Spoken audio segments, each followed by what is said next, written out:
for the baby stuff. Ayan, ito yung gagamitin namin. Where'd you get this bag? That's Jackie from our registry. Oh. Sa 2 taon na pamamalagi ko dito, yun yung mga nangyari. Sobrang dami na agad na nangyari. Mag-video nga ako. You wanna join me? Huh? Are you recording now? Yeah, it's recording. Dali. Hey guys! Welcome back sa aming channel. Stop! Seryoso! Ano ba yan?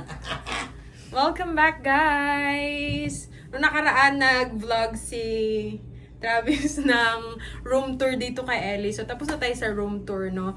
And you didn't check the diaper, the hospital bag. Someone is asking, can you guys show what's, You haven't gotten it ready yet. So, meron na akong mga ibang nailagay doon, but it's not all done yet because we still have to buy the wipes. I don't know if we need the wipes in We the do. hospital. I would do, your wipes, your balm, Yeah, so yun. nipple cream. It's not funny. What? You're laughing. Your girl diapers. Meron na ako noon. I have that one already. My bag will have like chargers, snacks, iPad. You don't need the bag. I do. I'm staying the night, aren't I? You need the bag? Yeah. What, am Yeah, just because gonna I have 2 stay- bags. I'll show you guys kung ano yung bag What, am I na. just gonna stay in my clothes all day? So, this is the bag. This is for the baby stuff. Ayan, ito yung gagamitin Where'd you namin get this bag?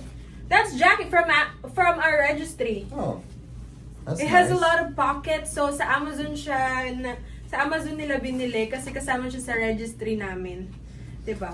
Tapos, ito yung akin. Regalo ng Christmas party. Shirley's dad. Yeah. 'Di ba? Nag-exchange Mama. gift. Oo, tapos meron ako ditong mga pajamas, ganyan. Tapos, ito yung parang ano man tawag nito? What's Wala this? pa siya, hindi pa siya kompleto lahat pero I'll show you guys kung anong laman. You don't need this in the hospital. We need this para mag-picture kay Ellie. Tignan mo, hello world, tas name, tapos... In the hospital? Yeah! Oh. Tapos andito yung parang pampers ko, charot pampers. Tapos bumili ako ng, eto, tawag nito, yung birthing comb. Comb. Labor comb. Labor comb, guys. Ayan. Dami alam, no? Just in case, di ba? Kasi nga, hindi natin alam kung ano mangyari. Tapos, meron ako dito hot compress. Ayan. Lagyan na lang namin ng tubig. Meron kami dito yung hot compress na, ano bang tawag niya? Yung desaksak. Pero mas prefer ko kasi yung ganito. Tapos hot water na lang, maligam-gam na tubig na lang ilagay. Tapos, meron ako ditong 2 pares ng pajamas. Tapos kay baby, meron akong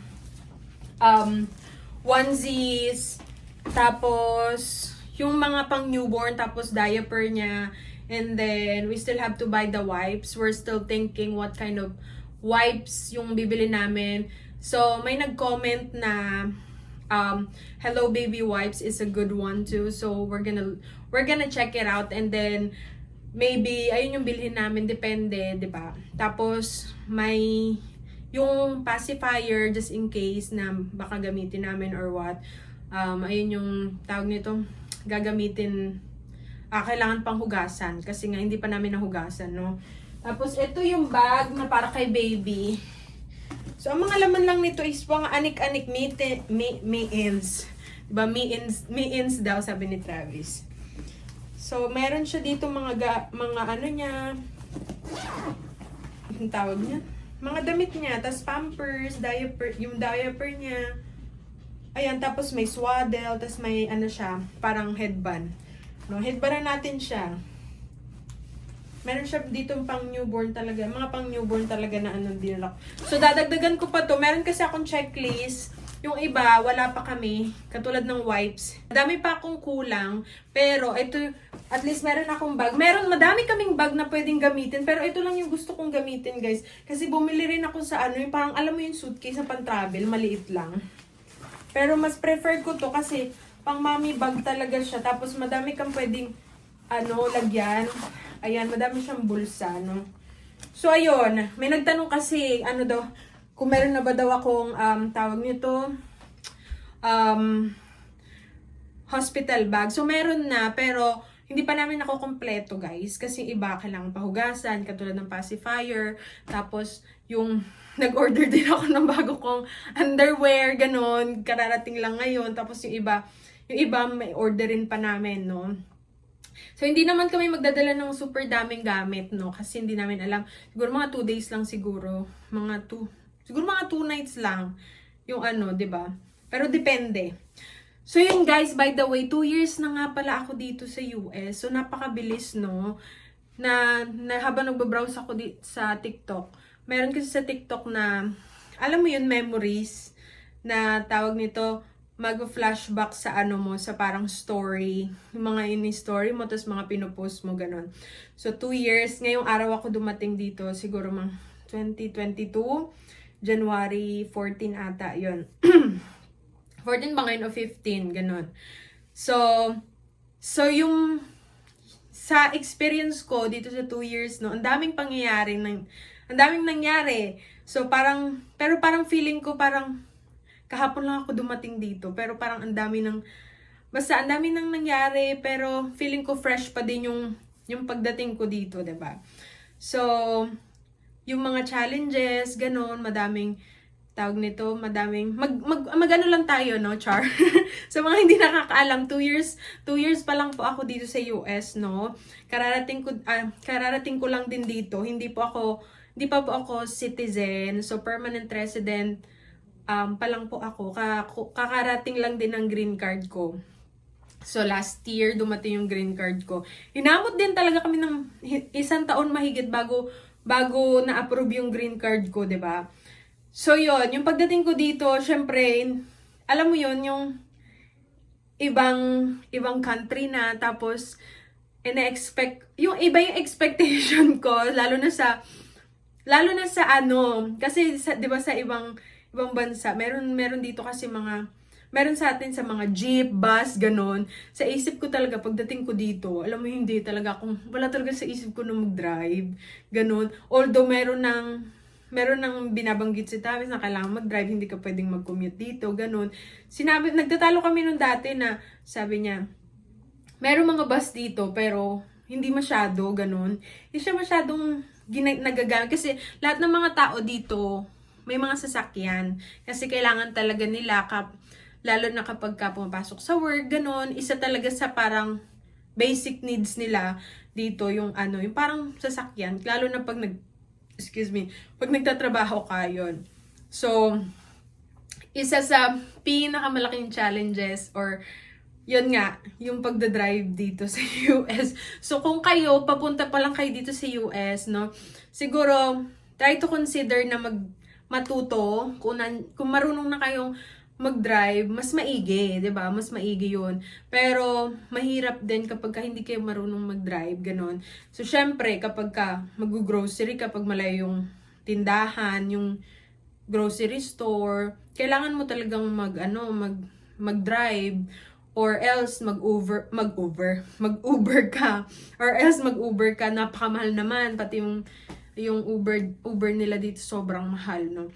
So ayun, isa sa mga pagdating ko dito is yung naging sa akin is yung pagdadrive talaga, guys. Tapos alam mo yun, yung pagdating ko dito na inisip ko anong mangyayari kapag nag-work ako dito, ano yung parang nila dito, tag nito, ma-culture shock ba ako kapag kasi mga American na yung mga katrabaho ko eh.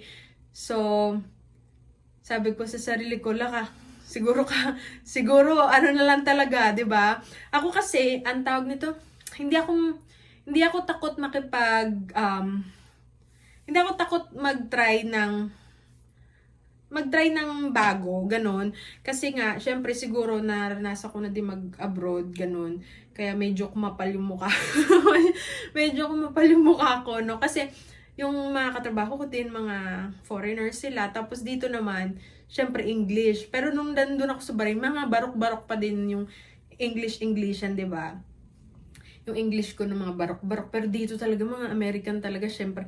Pero ang nakakatuwa sa kanila, hindi sila yung nanlalait na, ay, hindi marunong mag-English, hindi magaling yung English niya, ganun. Hindi sila ganun, di tulad sa atin pa sa Pilipinas, pag nag-English ka, Diyos ko po, ang dami ng kukutsa sa grammar mo, di ba? Kaya yung mga iba talaga natatakot mag-English, magsalita ng English, kasi nga, iisipin nila ang daming taong magja-judge sa kanila, kaya ganun yun na lang yung ano ng ibang Pilipino, 'di ba? So dito talaga kailangan mo talaga syempre magsalita ng English, kasi nga English ano sila, 'di ba? Hindi naman sila katulad natin na may ibang lengguwahe na Tagalog, ganun. So ang nakakatuwa lang sa kanila is naiintindihan nila. Minsan nga na-amaze pa sila kapag marunong ka mag-English Na-amaze sila, ang galing naman, ang dami mong alam na language, ganun. Ang dami Tagalog-English. Dami na, no? Sa kanila parang ano na daw, amazing. Kasi at least tayo daw, meron tayong alam na sarili nating lengguwahe, tapos English, ganun, 'di ba? So yun, tapos yung 2 years, sa 2 years na paninirahan ko dito, no? Ano yung mga wins ko? Siguro yung yun nga, nakapagtrabaho ako. Pangatlong trabaho ko na po dito. So, una sa Walgreens, sumunod sa Starbucks, tapos ngayon na nasa base na ako, 'di ba? Habang kahit buntis ako, nag-work po ako, and hindi ko alam kung kailan ko balak mag-leave. Hindi ko alam kung kailan ko mabalak mag-leave. Siguro pag malapit na talaga yung kabuwanan ko.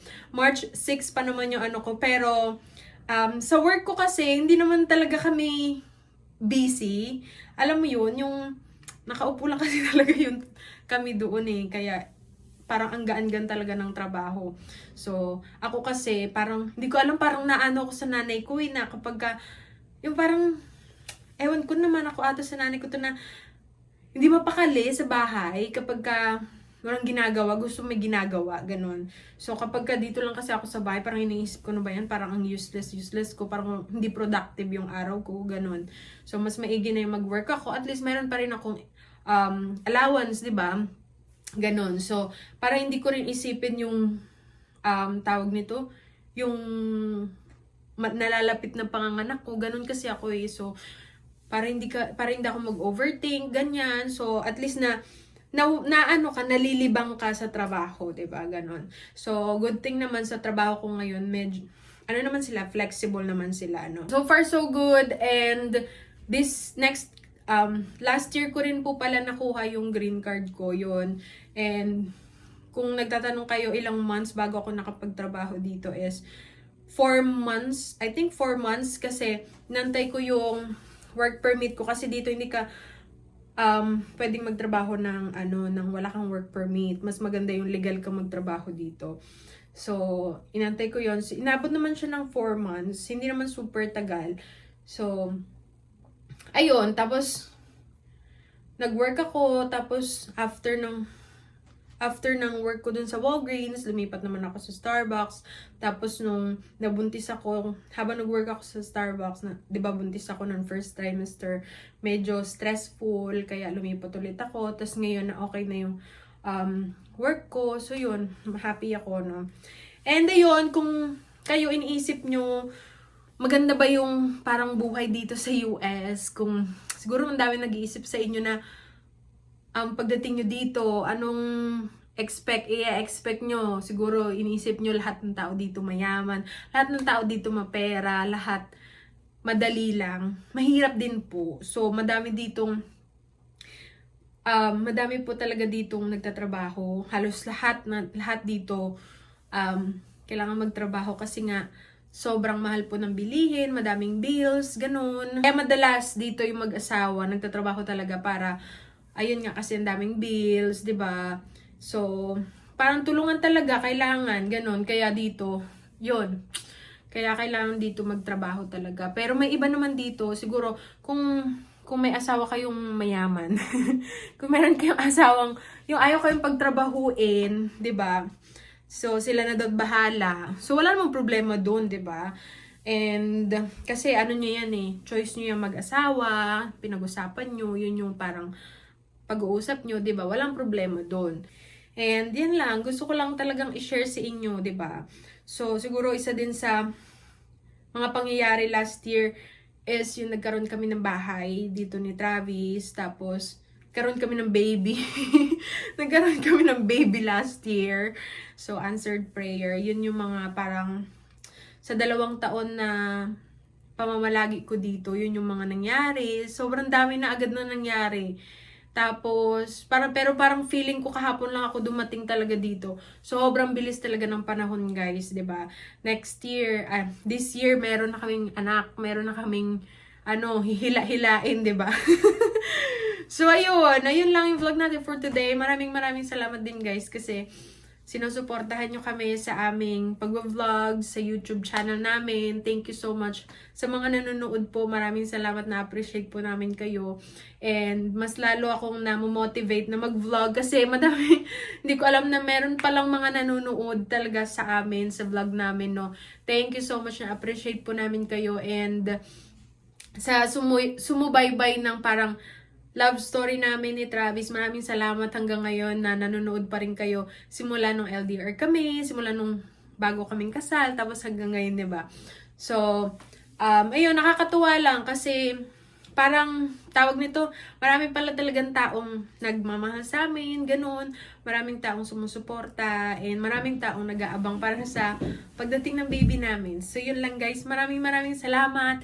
Na-appreciate po namin kayo. Thank you so much for watching. See you again next time. Bye!